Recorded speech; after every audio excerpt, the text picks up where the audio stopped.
Welcome to the MeidasTouch podcast, holiday edition. Ben, let's Brett, go. And Jordy fighting for democracy. What's going on, brothers? Nothing, you guys. I can't believe it's December 23rd. I mean, how the heck did this year go by so quickly? It's really just unbelievable, but quite the year it's been. I mean, could you even imagine that we'd still be dealing with all this chaos, everything that's going on in the world at this time of the year? I mean, it's just crazy, but we also have a lot to celebrate, a lot to be grateful for. And a lot of that is you, the Meidas Mighty. Thank you so much for sticking it out with us and for fighting every single day for our democracy. And how are you doing there, Jordy? I'm doing well. Democracy never sleeps. You know what I noticed? I noticed a lot of, I'm not going to call anyone out by name here, but I did notice a lot of podcasters tend to take off this time of year. You know, they shut their batteries off, you know, they do whatever they need to do. And I'm not going to knock them, but all I'm going to say is democracy doesn't sleep. Democracy does not sleep. Democracy does not sleep, and apparently neither do we. We got a great show coming up today that I am incredibly excited about. So we sat down with former White House Communications Director Anthony Scaramucci, founder of Skybridge Capital. Fans of the show will remember our all-time great interview with the Mooch earlier on in the podcast, and just like the life of the podcast. He was like one of our early interviews, and he made shockwaves through Capitol Hill when he did an epic takedown of Kevin McCarthy that apparently Kevin McCarthy himself was very hurt by. So I take that as should we re-air that clip actually now before we get into the interview? Just to remind the listeners. Let's do. Here's Mooch's takedown of Scaramucci, and I think Ted Cruz and Trump also get thrown in the mix here. Let's check it out. What was McCarthy like in private? So McCarthy has morphed into this principleless coward, okay? But when he was a younger guy, you know, he was an acolyte of Jack Kemp. And I don't know if you remember Jack Kemp, but Jack Kemp was a conservative, but he was the garden variety, loved everybody conservative. He played in the NFL. He had a huge following in the African-American community. And he was an acolyte alongside of Eric Cantor and Paul Ryan. And then, you know, he was aspiring to the Speaker of the House. He got caught doing something personally. He got knocked out of that job. So Paul Ryan reluctantly took it. But where Kevin is now in his life, he's my age, he's 57, looks like shit. Because what happens is when you're working for Donald Trump, he's poisoning you from the inside, okay? Now, the good news is the good Lord saved my ass. I got ejected like an Austin Powers villain. And so I got saved from that shit, but he was putting the poison in these people. And that's why Kevin looks like he's fucking 200 years old, but he's my age. And he is so ambitious. He is so ambitious. He's so egocentric. Ted Cruz is like 7-8 years younger than me. I said, look at Ted Cruz. Cruz is like 35. Fucking Grandpa Munster, the fucking guy, right? He's probably sleeping upside down in a fucking closet. Yeah, Cruz is like my age. Ted Cruz, to me, is everything that you don't want to be in life, okay? He's a coward. He's a moralizer, which is all bullshit. He's a hypocrite. And when Trump went after his wife, Ted Cruz, you know, put knee pads on his elbows, okay, to try to give Trump a blowjob. I mean, the guy's a disgusting guy. And then he goes after Ted's father, says he helped commit the assassination of JFK. Yeah. Are you fucking kidding me? When Trump went after my wife, I told Jonathan Swan, watch what I do to this guy. You're going after my wife on the presidential Twitter feed? Who the hell do you think you are? You're not allowed to do that to somebody like me. I'm a neighborhood guy from Long Island. You're not going after my wife. And so the word on the best part about the clip is amazing. The clip is unbelievable. The best part about this is, you know, we have our inside sources here and there too. We're not going to give any names away, but we heard Kevin McCarthy was very, very hurt by that video.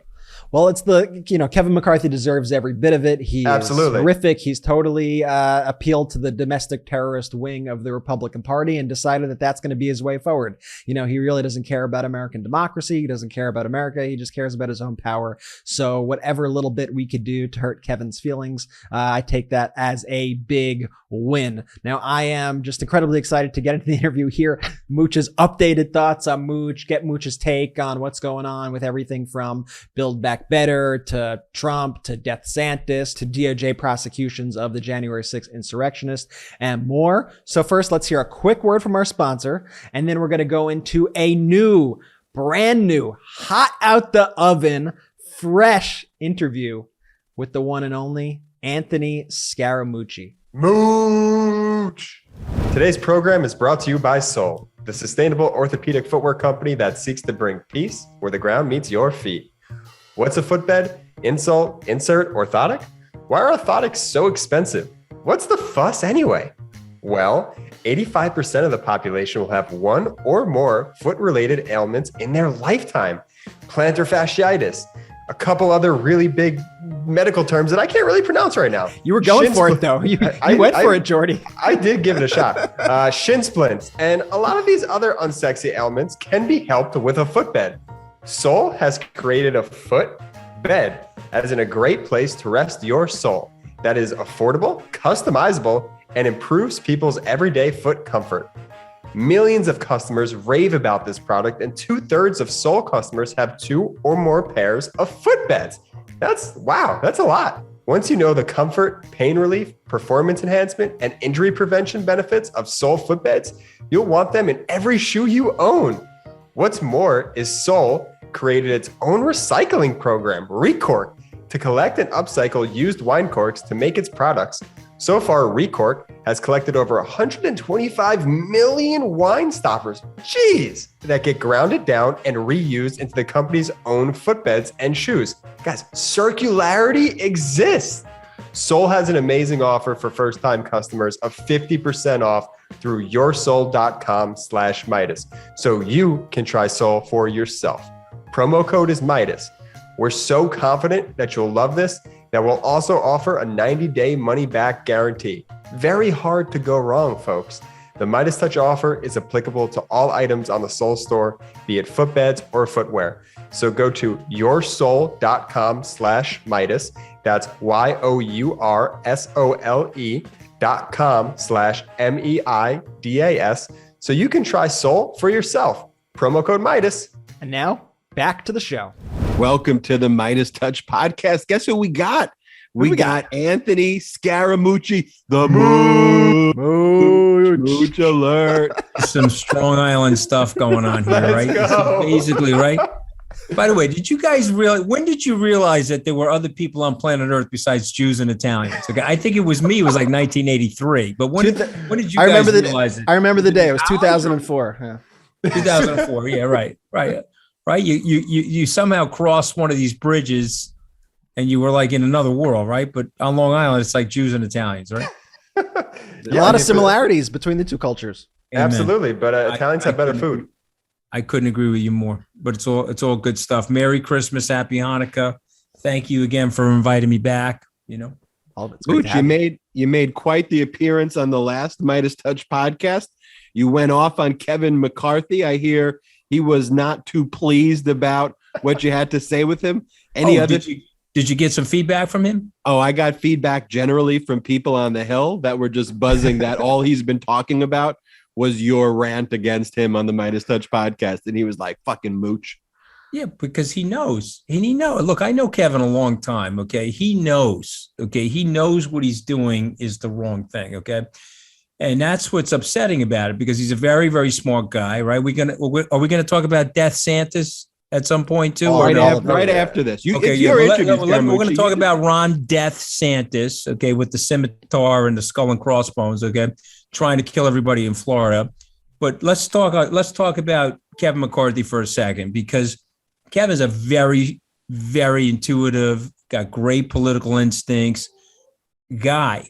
So he's now decided, though, he's going to join the dark side, okay, because he could have been the Liz Cheney of the party. He could have said, you know what, this fat orange jerk off, enough of this nonsense, and break the stronghold of that cult and return back to the principles of the Republican Party.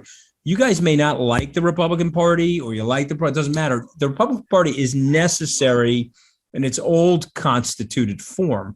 You got to have a two-party system, and you have to have a rigorous debate.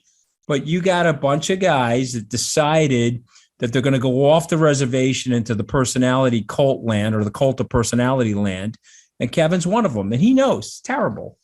Kevin, if you're listening, because apparently you listen to Meidas, you know better, okay? You know better. And you used to have a moral center, and now your gyroscope is spinning towards ambition only, and it's very unpatriotic. And I'm actually surprised by it. I'm embarrassed for you and your family, and I'm surprised that you actually went in that direction. I would have never guessed that from Kevin McCarthy. And so you talk about Ron DeSantis, there's a similar strain there of, though, very smart person, based on their background, but who's leaned into this Mussolini authoritarianism. Like, I think that DeSantis' plan is to be a dictator. Because you guys are great. Like I said, I was on Austin Powers villain last time. You had me like blowing out of like the space capsule. Ejected like at the bottom. Yeah, that was great. But you got to get the cut from Ron DeSantis being asked by Maria Bartiromo over the weekend if he got himself vaccinated, because he can't answer the question. Have you gotten the booster? So I've done whatever I did, the normal shot, and that at the end of the day is people's individual decisions about what they want to do. But these boosters, in terms now, Florida, we ban vaccine passports. We won't let them fire you, even private businesses, over this, because we don't think that's appropriate. But one of the reasons why we took those steps is because we knew the definition of vaccination would be a shifting target. He's a quavering, equivocating, wavering sort of guy. So this is, again, here's my compass. It's spinning now. All I want is ambition. I am blindly ambitious. And so I'm running for the presidency. And I think I need these hordes of unvaccinated people to get myself to the presidency. So I'm going to listen to my political consultants, and I'm going to act like a bozo on my way to the presidency. So my message to Ron DeSantis: how are you going to handle the Vladster? Okay, if you're this equivocating and this much of an unprincipled kowtow, how are you going to go up against Vlad Putin when you need to? You see what I'm saying? If you're scared of the people who think JFK is going to rise from the dead, how are you going to face Russia? Yeah, well, that's what I'm saying. So this is the stuff that's going on in the party, and this is blindly ambitious. Nikki Haley, these are all different versions of Trump detergent. Okay, so let me go over to Trump detergents. Okay, so DeSantis, he thinks he's a smarter version of Trump, so he's like Trump with colors. Tied with colors. Okay, Nikki Haley is like the ambivalent, like she's 2 scoops of Trump on a Monday, no scoops of Trump on Wednesday, and then all of a sudden she loves Trump. She's going to go with 5 scoops of Trump detergent on a Friday, right? And then you got Pompeo, who's getting ready, right? He's probably lost 25, 30 pounds to get ready, right? So he's skinny Trump, right? I'm just giving you the different versions of these people in terms of the product line, right? And then you got Pence. Pence, I adore Pence. Just when you thought you met the whitest person in the world, Donald Trump, Pence shows up. He's Trump with bleach. He's the whitest person that you could ever come across. Pence is all whites. Yeah. So he's just white as white can be. So, but look, so this is the Republican Party now. The question is anybody going to step up with any level of principle, and are they going to, denounce what's going on? And then if they were going to denounce what's going on, would they end up with the mantle of leadership? Could they actually win the nomination in that party? Because you imagine the Republicans need a Barack Obama-like figure who could build a coalition across that whole universe. And by the way, guys, I saw this, okay, because I did support Donald Trump. I have to own that for the rest of my life. You have a lot of economically desperational people who are gravitated towards that populism and gravitated towards that anger. And so you've got weather vanes, okay, that are basically allowing themselves to follow that, as opposed to being guideposts or thermostats where they set a coordinate and move people away from that nonsense. You see what's going on? Yeah. And I want to get into that in a second. Sorry to interrupt your flow, Ben, but like DeSantis, it seems like to me, these are not my beliefs in any way, but if he wanted to be a leader, he could say, hey, I'm against mandates. I'm against the government telling you what to do in all situations, but I'm vaccinated, I'm boosted, and I encourage everybody to get vaccinated and boosted. But at the end of the day, it's your choice. Like, but he can't even go that far. He can't even admit, like, yes, I got vaccinated. Yes, I got boosted, and it's the right thing to do. And now you make your own decision. Like, why can't he even, like, to me, that would show at least a little bit of leadership. Real leadership would be taking it one step further, Brett. Honestly, real leadership is like, listen, I got myself vaccinated. You've got 15 vaccinations on your card to get into a public school. Right. Even in Florida, you got to get these vaccinations to get into the public school. And in order to stop the pandemic, we need ourselves to get vaccinated the same way we stop the polio pandemic or other pandemics. And by the way, here are the incentives to go get vaccinated. And you know, here's the thing. You're at war, guys. Okay. And so if you're at war with an invisible organism, look at our great grandfathers and our grandfathers. They went to war against the Nazis and the Axis powers, and they accepted a mandate. What was that mandate? It was a draft mandate. And so they subverted and subordinated all their personal freedoms to go into the United States Armed Forces to protect the society from tyranny. Moch, can you imagine any of these people having to ration goods and do any of this, make any of the sacrifices? So where are we now? Are we really that soft? And is our leadership really that pliable where we can't speak the honest truth to people? And where are we with the truth in terms of the vaccine? And oh, by the way, you know, because you guys are intelligent guys, that there's a tremendous amount of disinformation in social media, regular media, Russian influenced, GRU, KGB-like disinformation designed to split our country, alienate ourselves from each other, and to reinforce tribal stereotypes and tribal hatreds. And you guys know all of that. And the Russians drop a couple of truths in there with all the mistruths. You know, well, your freedom is at risk. What are you talking about? You are more free if you're vaccinated. Okay, you're more free to go out into the society, and you're putting yourself in less of a harm's way for your family members. Meaning, if I'm vaccinated and boosted, which I am, I'm less of a risk to my younger children that are not vaccinated. You see that? So this is about civic duty, civic virtue. Where is the political leadership in the Republican Party explaining that? But let me be critical of the Democrats for a second, because they actually get this, thank God. At least one party gets this. Why not be out there every day and saying, okay, this is what's being said by jackass number one, and this is the truth. Okay, this is what's being said, misinformation, propaganda. This is probably GRU related from their technology and their Autobots, and this is the truth. And by the way, you can hate Trump, but Trump is getting booed at his Bill O'Reilly Trump rallies, or whatever the hell they are, because he's telling people that he got himself vaccinated and boosted. And by the way, I think over the weekend, sorry to cut you off, but over the weekend, right? That's when DeSantis, you know, did his whole thing with Maria Bartiromo. Trump just gave everyone the talking point now going forward. So I think if asked today, I think DeSantis would maybe actually change his position or his delivery. Do you think he would, though? Or is DeSantis going against Trump right now? I think Trump's getting booed. And by the way, I think if Trump were asked again, I think he'd be a little more delicate about it because he doesn't like getting booed and he likes the admiration. And I think DeSantis, like you say, Mooch, he views himself as a smarter Trump. And so if he thinks he could out Trump, he's going to do that. I think all the way. I mean, by the way, did you see the QAnon forums? I mean, I'm sure you didn't because I don't think you perused them. But I saw screenshots yesterday of these QAnon forums, and the number one comments about Trump's statements were one of them was that must have been a clone of Trump. That wasn't the real Donald Trump up there, is what I saw. Right. The second one I saw was, you know, when he got COVID and he was injected with all that pharmaceutical medicines, it changed his brain, and he's not the same Trump that we voted for. And we can't vote for him again. And those were like the two top theories as to why Trump was telling people to get the booster. Okay, so this should make all three of you sad, right? Because what it's telling you is there's a very large chunk of the society that is bailing on the overall society. So, and these are guys, I'm telling you, okay, these are people I grew up with. You guys grew up on Long Island. Yep. My dad operated a crane here in Port Washington for 42 years.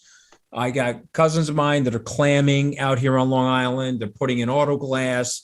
They're making deli food.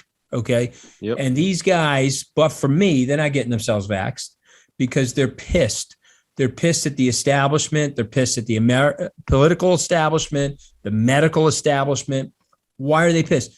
They feel that they've been left out, that there's a group of people that got very rich and there's a group of people that are in the haves, and a lot of them are in the have-nots, and you got to blame somebody for that. Okay, that's the classic political weaponry of scapegoating. And so in comes the QAnon, it has to be a conspiracy. In comes the Donald Trump stuff, the avatar of my anger. Let him express himself on Twitter in a way that upsets everybody. That makes me feel better about myself. You see what's going on? Yeah, well, you say incomes, but I'll say a different kind of income, and that's income inequality, which I think is something that does fuel a lot of this, because you're right. I mean, the rich over the pandemic, especially when people were locked down, the rich got richer than ever, made billions and billions of dollars, and the working people of this country got poorer, and that disparity and they got sick too, Brett. And they got sick because they were outside. They had to work with other people. They got themselves COVID. And oh, by the way, the central bank, the Federal Reserve, put $5 trillion on the balance sheet to inflate assets. Yeah. But it also caused a tremendous amount of inflation. And so if I'm a laborer, my purchasing power went down by about 7% last year. So if you're listening to this and you have dollar-denominated assets, you got taxed last year. It just happened to be a tax by the central bank who took away your purchasing power through inflation. So that compounds the pissed offness. Yeah. You see what I mean? Yeah. I'm not putting aside, race. I'm not putting aside other people's just innate whatever. Like, I don't want to excuse the behavior entirely. That's not what I, seek to do here.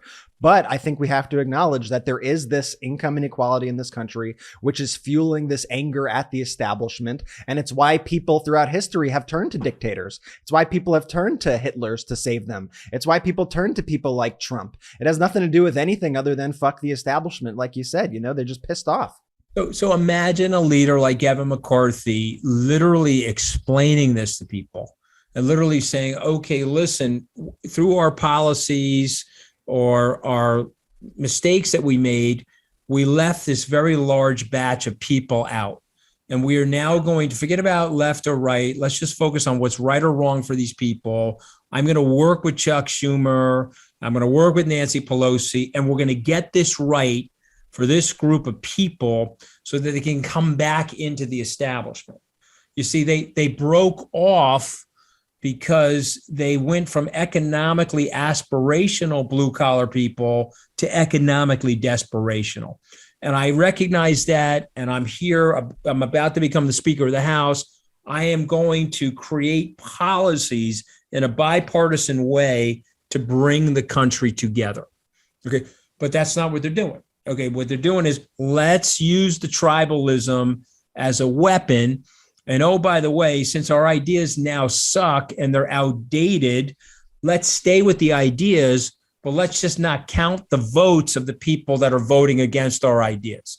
You see what's going on? An entrepreneurial leader would say, okay, I got to color up my ideas. I got to change them so that they look like the beautiful, colorful mosaic of the country that we're living in today, not Ronald Reagan's country, not Dwight Eisenhower's country, but the country that we're living in today. But these guys don't want to do that. So they want to restrict the voting in places like Georgia, and they want to restrict the voting because their ideas suck now. Okay. And they're not fresh. And that's what's going on. And they get pissed. They get pissed at guys like me because I know the game and I'm calling them out on it. And they're pissed. And by the way, none of them will debate me. I asked Steve Bannon for 4 years straight. Let's have a live debate. We can do it anywhere you want. You can pick a moderator. Squanto, NFW. How is he going to debate me? Okay. By the way, you heard about his new skin product. It's called Blotch, right? Have you heard about the new skin product? You didn't buy any of it for Christmas? That's the type of Long Island wit that we just so. I actually stole that from Bill Murray when he impersonated him on Saturday Night Live. I just think that's one of the better ones. But I mean, Steve Bannon, you know why I believe in God, right? Have I told you guys? No. Why? Okay, because listen, you got a lot of secularism. I'm a Catholic. You can doubt God, okay? But I believe in God.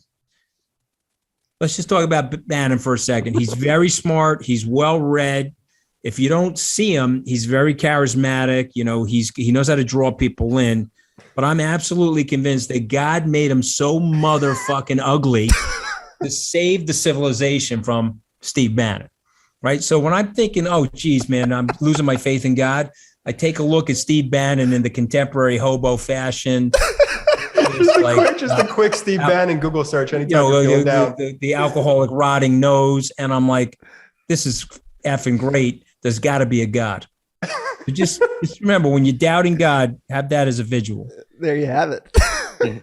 And Anthony, you see these Christmas cards that like Lauren Boebert's putting out, Representative Massey, where they have their family members holding AR-15s and other assault weapons, like in the immediate aftermath of school shootings.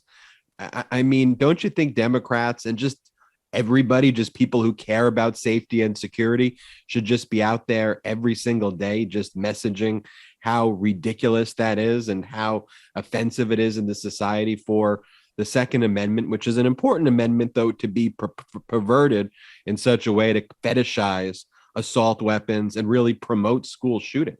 Well, not only do I agree with you, but I tweeted out that picture of Massey and I said, who's ever running against this asshole, please give me a call. I will give you money. Okay. And I'll say the same thing about Boebert.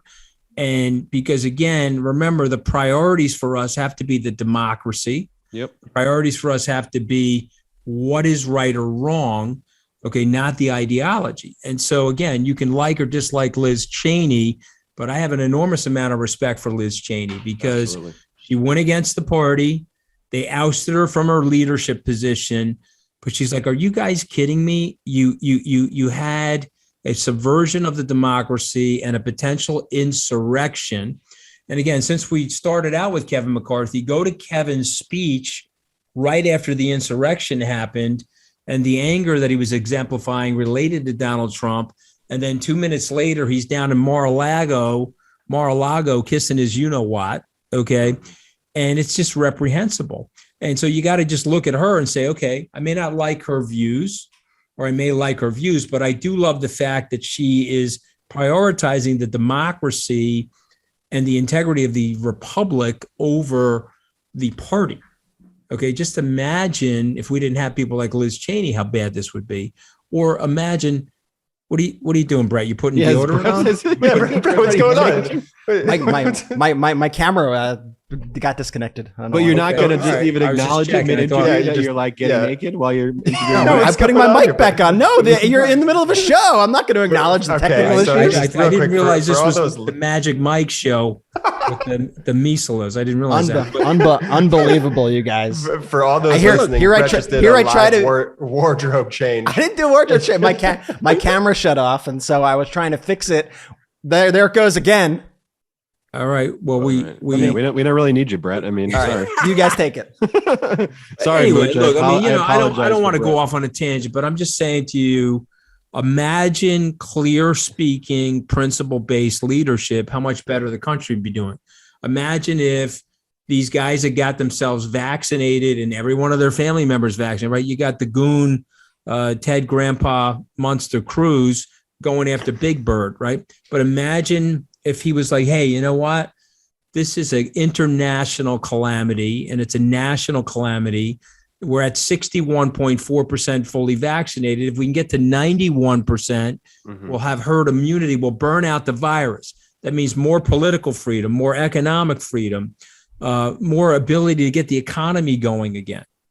But, and by the way, these propagandists that have filled doubt, put the seed of doubt in all these people, they're laughing. They're like, oh my God, can you believe what happened to America, that they used to be unified and we figured out a way to break them down into these stereotypical tribes and we got them to go after each other as opposed to being locked in and united. Then we got a group of political leaders that know that that's happening, but because it helps them and their own personal power, they play right into it. It's revolting, guys. It is absolutely revolting. Isn't one of the ironies of it, though, that there are policies out there that Democrats are really trying to pass? And I don't know your views on these policies, to be honest, but you have things like Build Back Better, which are at least trying to get people things like universal pre-K and are trying to bridge that divide in the income inequality, trying to give programs to families who need it. And then the people who kind of need them the most are the people who aren't able to get them, or the people from these Republican states, the people who actually do take in the most federal funds, and the people who are the poorest states. I mean, we see it with West Virginia, with Joe Manchin states, which ranks anywhere between 45th and 50 in education and income and in health, quality of life, all that stuff. So I think bills like that, ironically, would not only solve short-term financial issues of families, but would actually help take people out of these sort of QAnon rabbit holes and conspiracy rabbit holes, because they'd be working, they'd be getting money, they'd be able to have money and not be so concerned. All the things that you're talking about these economically disadvantaged people. Well, listen, I was on CNBC yesterday debating Kevin O'Leary. I think you guys know Mr. Wonderful, and I like Kevin a lot. Kevin is a staunch conservative. Okay. I am what I would call a moderate Republican. I'm sort of center left on social issues, and I'm probably slightly to the right on business issues, because I don't believe in equal outcomes. I don't think socialism works. I can prove that to people. I can give you 200 years of data. Okay. But what I am for is equal opportunity. Yeah. Okay. And so what I've been insisting upon when I talk about these things is we need as a society to create a platform of equal opportunity. So if you're not born into a good school system, or you're not lucky with your parents, we're a rich enough nation where we can provide education and health benefits to young children to give them at least an opportunity to get to the starting block. You want to talk about desperation? How about the parent that knows that their kid is going to make less money and have less of a career opportunity than they do? Think about the reverse of the American dream. And so is Build Back Better perfect? It was not perfect. Is there going to be government waste in big projects like that? Yes, there will be. But you have to understand you're getting the macros right.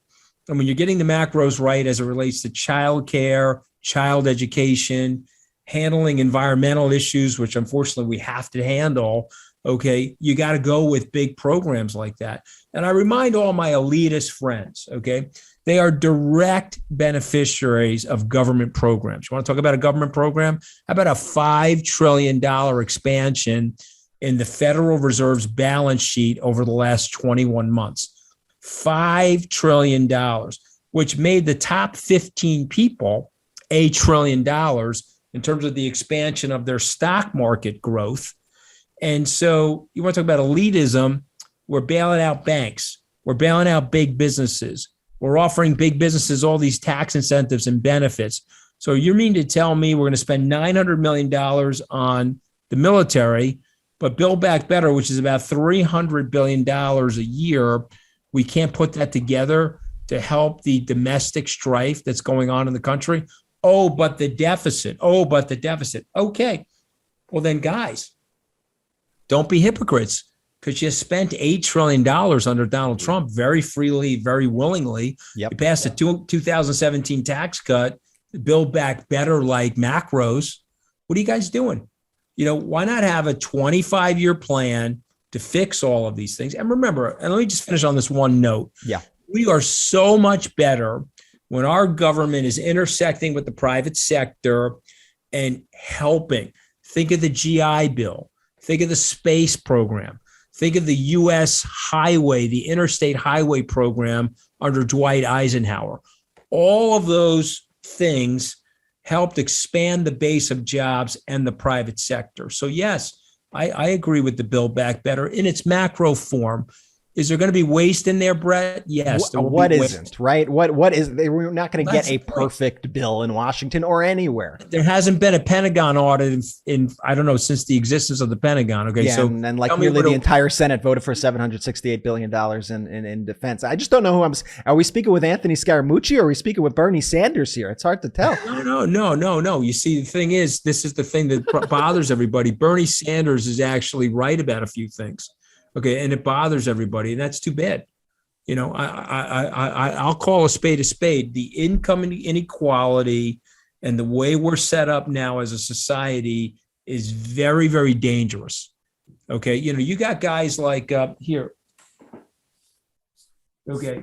Ray's no dummy. Okay. You should read this book. Ray Dalio, the book that Smooch is holding up is Principles for Dealing with the Changing World Order. Why Nations Succeed and Fail. What is Ray basically saying? Ray is basically saying that we have to fix this. We have to fix this. We have to fix this divide. And he goes back through history. When you have a very large group of the population that feels desperate, there's a revolution. There's civil strife. There's civil war. I'm not saying the United States is ripe for civil war or anything like that. But why let this thing go on for another 2 decades? Why do that? Why not come up with the policies right now? Why not be more focused on public service as opposed to political partisanship and the self-preservation of personality? Why not focus on the public and fix the problem? You know, this is the thing I hate about our society.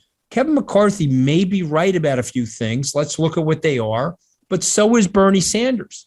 Why do we have to be, Bernie Sanders came up with the idea, I hate the guy's guts, or, that was a Republican-based idea, and so therefore I have to denounce it. You see what I'm saying? I think it's a terrible way to go about this. We got to get together and figure it out. That's the way the country was designed in the first place. Do you think we'll get there? I do, because you got banana heads like you guys that are a lot younger than me that are focused on it. And so I think the baby boomers suck as politicians. Okay. We're a bunch of, and by the way, I'm a baby boomer. Okay. I'm born at the tail end of it. Nihilism, narcissism, me first, and a whole lot of motherfucking whining. Okay. That's the baby boomer culture. And that has permeated the political class. And they have totally failed the country. Go look at the math, the deficit spending, the income inequality. They got a baton passed to them from the greatest generation, where they were thoughtful in containing communism, thoughtful in creating a peace dividend, thoughtful in doing things like we just described, the GI Bill, the highway system, the moon program, which led to all the growth in Silicon Valley in terms of our technology. And what are we doing other than overpromising and literally trying to bankrupt the country? And at the same time, you know what? I don't like you, so I don't want you to vote for me. Is it a real democracy when the candidate themselves can choose their own voters? Is that a real democracy, guys? Because now we've got all of these districts. They look like jigsaw puzzles. When I was a kid growing up, they looked like geometric shapes that the four of us could recognize in ninth grade geometry. But now they all look like jagged edge jigsaw puzzles because I'm going to choose my own voters now. You got that? Is that a real democracy? So what does the country need? And it hasn't gotten this in a long period of time. It needs constitutional amendments. Yeah. We the last amendment was in 93. That was administrative. The big mega amendment was in 65, the Voting Rights Act. But, look at you got 27 amendments to the Constitution. The country's 235 years old, 45 years old. You should have an amendment every 8 to 9 years. We haven't had a macro amendment. So what are some suggestions? Number one, campaign finance. Plessy versus Ferguson is Citizens United. They said that you can have separate but equal schools, separate but equal facilities, right? Plessy versus Ferguson. That's why we put no blacks at the lunch counter. You can't go into a white bathroom. Blacks go to the back of the bus. You know the whole story, right? And then you had Brown versus Board of Education. that liquefied Plessy versus Ferguson. Citizens United needs to be liquefied. That is separate but equal as it relates to democracy. If I'm rich, I've got $1 billion megaphone, and you're poor, you've got one vote. Okay, there's a rank unfairness in a democratic system to that. That's got to be changed. The gerrymandering has gone beyond the pale in terms of the cynicism that it's creating in the body politic. So these things have to be changed. And your generation will figure it out. I'm very confident in that because you're smart, you're data dependent, you're less ideologically strident, and you're searching for the right answer. And so your generation will figure it out. And by the way, there'll be things about my ideas that you guys don't like. I am right leaning on business, the free enterprise system, free competition, and things like that, because I think it's very, very important to create innovation, which leads to stupendous growth. And I want to have debates on meaningful ideas, and have that competition of who has the best idea. But we're still in this place now also where you have the Republican Party, which is an anti-democratic party that has pretty much leaned in to supporting the January 6th insurrection in every single way. And we haven't seen a great level of accountability for a lot of the individuals who led the January 6th insurrection, including Donald Trump himself. As we approach 2022, do you see accountability, whether it's through Jan 6th committee, whether it's through a number of the other criminal investigations, into Trump, his family, his inner circle? And even should that be our focus right now? Is that a prerequisite to healing as a democracy, that an authoritarian like a Trump is held to account? I think I shared this with you on the last podcast. I'll share it again. Trump's not going to jail. They're not going to put him in jail. The Biden administration, and Joe Biden in particular, they don't want to turn the country into a banana republic where they're jailing their political adversaries. And so Trump is a bad guy. He's a mendacious guy. He's probably broken the law a gazillion times. But because he got to the American presidency, they're not going to put him in jail. I think what they're hoping to do is catch him red-handed at the insurrection. He's a domestic terrorist. Catch him red-handed on the tax foibles and the tax evasion over the years, and say, okay, we got you red-handed. You're not going to go to jail, but we need you out of the political system. And so that's what I think happens with Donald Trump. I don't think any of his family members go to jail for that reason. But if you're asking me, do we need to push this? Do we need to learn the truth about this? Of course we need to do that, because you need to set up deterrence for future bad actors. Okay, guys like Josh Hawley, Ron DeSantis, Ted Grandpa Munster Cruz, they all think of themselves as smarter versions of Trump, and they've all tipped their hand here at the card table. They're willing to subvert the democracy for power. And so you have to set up roadblocks for deterrence to those things, Ben. And so, yes, you have to have that discussion, and you have to get to the bottom of what actually happened. And hopefully, as a result of getting to the bottom of what happened, you can break the fever that these people have on a large group of the population. Remember, Hitler had very high approval ratings after he was dead. Go look at the approval rating numbers in the former fascist Germany, May 1945. Hitler's approval ratings were stark. Okay. And I don't even want to mention what they are, because it's embarrassing how high they actually were. He was dead in the bunker, 60 million people killed on the continent, yet people were still talking about him favorably. Mahmoud, isn't that why we need consequences, though? Wouldn't the DOJ not prosecuting because they are scared of that reaction? Wouldn't that set a bad example in and of itself, that once you become president, you're above the law and you can do whatever you want? Ends justify the means. However you get there. Once you get there, though, have an insurrection. Go do whatever you need. I don't think it served the state of Israel well to jail one of their prime ministers. I don't think it's going to serve the state of Israel well in terms of what's going on with Netanyahu. I don't think in a democracy like this, the oldest standing Republican democracy, you want to build jail cells for your political adversaries, even if they're bad actors. So I know that sounds terrible. I know it sounds terrible, and I hope people be super mad at me for saying that. And by the way, does Donald Trump deserve to go to jail? I'm sure they have the evidence on him that's overwhelming. Right. But I think what we have to do is break the fever and move on. That's what I'm hoping we can do as a group of people. And by the way, if he ends up going to jail, you think it may serve our interest in terms of justice, but it may create a fever in terms of martyrdom. And I don't want that to happen for the site. And here's the thing. And I wish all of your podcast listeners a great holiday. And I wish them, may they never enter into politics. Because let me tell you why. What happens is there's a tremendous amount of gray in politics. Okay. And I like to see the world black and white. My parents raised me well. I want to do the right or wrong thing. But there's a lot of gray in politics. There's a lot of amorphous behavior. And there's a lot of really tough decisions that have to get made in politics where you make the decision and the other side of the coin sucks as well. You put Donald Trump in jail. Let me tell you the 26 things that are going to happen. Here are the positives, but here are the 26 negatives. You don't put him in jail. Here are the positives. Here are the negatives. And unfortunately, that's the way politics works. There's always going to be an underbelly to your decision making. Food for thought. And Mooch, before we head out, I know you're a big Bitcoin guy. I see those glowing eyes in your profile picture, which I think is a Bitcoin thing. Yeah. Is that a Bitcoin thing? It's a Bitcoin thing. Yeah. It's Michael Saylor, I think. You got to have 1,000. We're trying to get Bitcoin at 100,000. I can take the laser eyes off.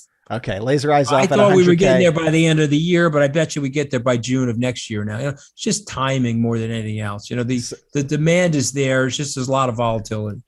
So I assume you are investing heavily in MAGA coin, the new Trump crypto. I didn't even know about it. So you break I'm sure there's a MAGA coin. Have you heard about Melania's NFT? That I saw, yeah. Look, I always liked her. I have no problem with her. Remember, Trump went after my wife on Twitter. I have never said one bad thing about Melania, except one of my laugh lines is, I think my wife hates Trump almost as much as Melania. Okay. Okay. I will end on a serious note, on a positive note, hopefully. As we go into 2022, what do you think is the key message that you want people to have? What's the key message for democracy in 2022? And how do you think we defeat this rise of autocracy in the United States? You got to vote these guys out. Ultimately, you got to vote these guys out. And they've done a very, very good job of redistricting. They've done a very good job of putting themselves in position to win the midterms. So, you got to work on the recruiting of good leadership. You got to get people in position that are willing to speak the truth regardless of the consequences. And so you need more Adam Kissingers and more Liz Cheney's. Okay. But, and let me tell you something, if you're a Democrat out here listening, try to get back into the middle, because that's where the country basically is. And if you want the Democrats to win in 2024, get back into the middle with your ideas, because if you go too far to the left, you're going to get routed by some potentially evil forces that I don't want to see have happen. I either want right-minded Republicans that care about the democracy and are common sense oriented on social issues, or I'll take the Democrats. Because the Republicans in their current fascistic form are a disaster for the country and a disaster for the democracy. Mooch, favorite follower on Twitter, Jordy, Brett, or Ben? So I gotta tell you something. I can't pick. You like my children. Oh, come on! I love you all the same. Okay? But I love when I pop up on MeidasTouch, because I know I'm going to get a lot of hate screeds after that. Okay, and I'm absolutely fucking thrilled that Kevin McCarthy's pissed at me. And Kevin, you have my cell phone, as I have your cell phone. Pick up the phone, give me a call. Okay, and we'll have a very straight up conversation about how you've lost your way and possibly your mind. And it's time to grow up and serve the interests of the American people and denounce this behavior that's going on.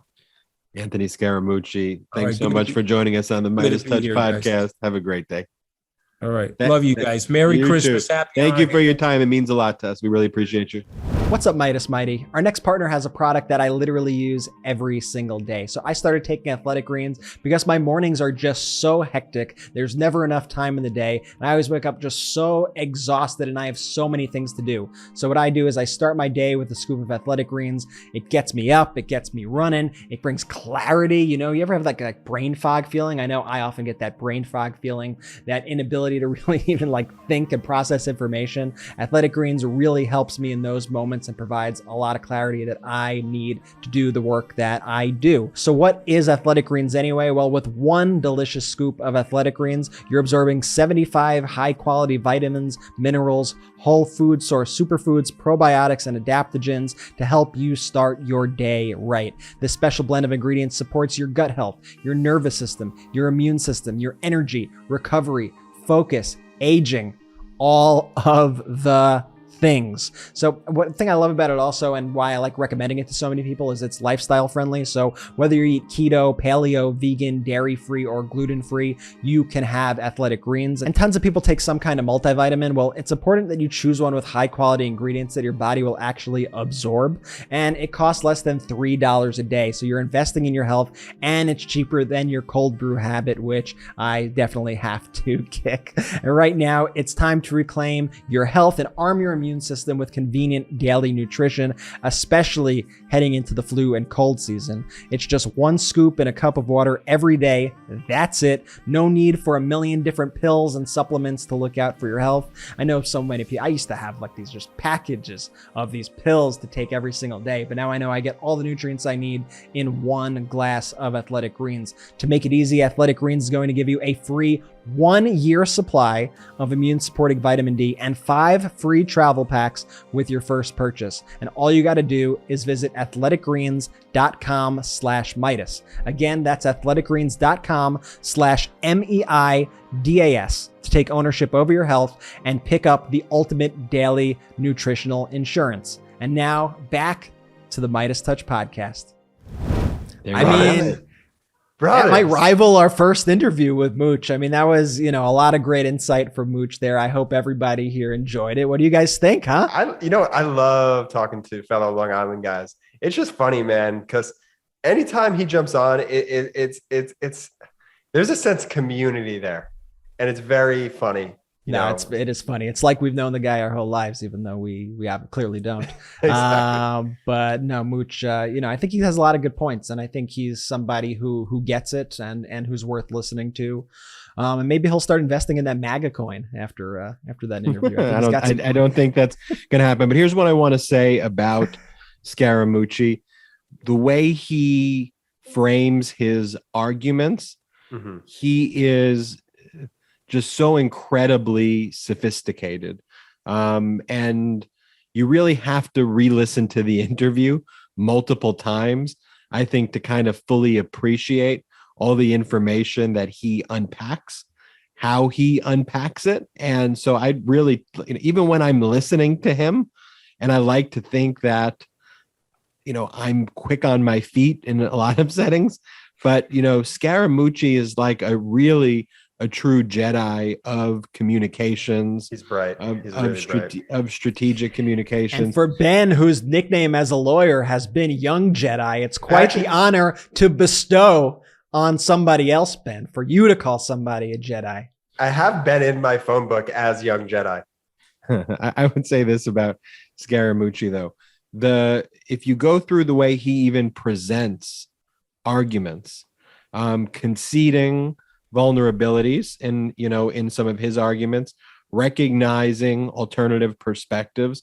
And Brett, I thought it was really funny, and it was an important part of the interview, though, when you were like, so are you telling me, you're a Bernie bro, or words to those effect, but the way he disarmed the question and was like, well, actually, Bernie has a lot of great ideas that we should embrace. There are definitely ideas that I disagree with, but I do think that Bernie has a lot of great ideas. I tend to lean a certain way on economic issues, but overall, I think that we need to reflect on all types of good ideas, but we need to, at the end of the day, be unapologetically pro-democracy, and that's not up for debate. There are no two sides of the spectrum when we're dealing with democracy. Jordy showing his phone with my nickname, calling me Young Jedi. Right? Ben's in your phone as Young Jedi. When Ben calls you, it says Young Jedi. He's been in my phone like that for like 6 years now. When I call you, what does it say? You don't want to know. I know. Okay, that might be a tease for the next episode of the MeidasTouch podcast. Wait, but brothers, this is this is the last episode before Christmas. Like we mentioned earlier, we're not going anywhere. No, we'll be back through, Monday night. Yeah, Monday night. We're here Thursday. We're here. We're around. And so with that, off the top of the dome, Ben, favorite Christmas movie? Go. Home Alone. Brett. Elf. 150. Elf. Absolutely. You guys are both wrong. The correct answer is Die Hard. I knew you were going to say Die Hard. And by the way, I'm not going to be a person who even argues with you about Die Hard not being a Christmas movie, because Die Hard is one of my favorite movies of all time. And it is a Christmas movie. You know what? The dumbest argument that people have for why Die Hard isn't a Christmas movie is that situation could have happened any other time. To which I say, no, it couldn't. Absolutely not. They were all in that building very specifically because it was Christmas. Well, Home Alone could have happened over like spring break, but it didn't. It happened because it happened during the Christmas setting. No, I mean, fantastic, great counterpoint. Die Hard, one of the all-time great movies. Didn't think we were going into Die Hard, but I love Die Hard. And now we get all the 1-star reviews for people who say Die Hard's not a Christmas movie. Well, okay, but you can't argue that. Come in my can't argue that it's not a fantastic movie, day. But I think everybody agrees with me that Elf is definitely the superior Christmas movie. And Home Alone, Ben, I think, is showing his Gen. What are you these days, Ben? Gen what? You won't accept your millennial status. So what do you like to consider yourself? Gen Y. I think I'm. Yeah, Ben, late millennial status is showing his home. Not late millennial status. I mean, I think that I'm definitely not a millennial. I mean, we've litigated this. It's been decided. But you know what's the wackest Christmas movie of all time? Is they did like a Home Alone 3 with a different kid. Yeah, you can't be doing that. Why even bother at that point? I don't even know. Yeah, I agree. I just want to end this Gen Y, millennials debate. Look, if you Google Gen Y, here's what it says. It says Gen Y or millennials, or were born between 1981 and 1994, 1996. They are currently between 25 and 40 years old. It's about 72.1 million of us. These are millennials. So it means you're a millennial. And they made the name millennial after they named it Gen Y. So with that, everybody, Ben just proving our point against him. Have a happy holiday. Have a safe holiday. Merry Christmas. Hope you just get to spend it with your family. Hope everybody is safe. Hope everybody gets boosted, is vaxxed, practices social distancing when it's necessary. And please, it's a hard time for a lot of people. And we know that. And we hear stories from one of the privileges of doing MeidasTouch is we hear, stories from a wide variety of people, a diverse amount of people. And we all know how difficult these times can be. So please understand that when you speak with other people, try to be kind to one another. And Jordy, want to take us out? Shout out to the Midas Mighty!